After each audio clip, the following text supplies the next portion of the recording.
The Beatles' song Paul McCartney called Not Awfully Memorable. The Beatles were often their own harshest critics. John Lennon was the worst of them, taking quite a bit of glee in slamming his own songs once the band were broken up.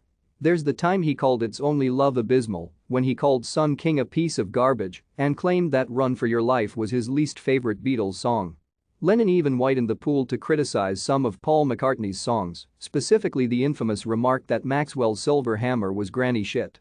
The other Beatles weren't immune to self-criticism either. George Harrison claimed that his sole contribution to Sgt. Pepper's Lonely Hearts Club Band, Within You Without You, was a bit dopey in retrospect. McCartney had special scorn saved for the entirety of Let It Be, mostly because Phil Spector's lush overdubs flew in the face of the original Get Back concept that McCartney had originally envisioned.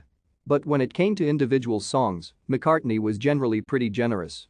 McCartney claimed that any song to appear on a Beatles album had to at least pass the group's high standard for recorded output and claims not to be ashamed of anything the band put out.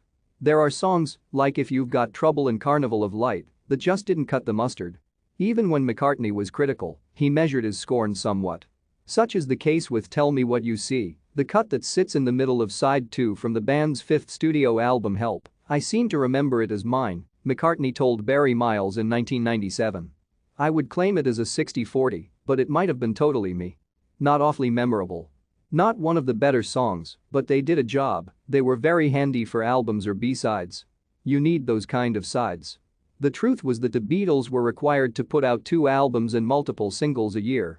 Unless a song was truly dreadful, it was useful to have them around simply to fill up space and fulfill their requirements.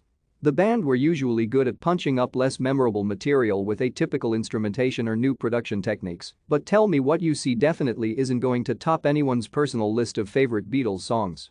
Check out Tell Me What You See down below.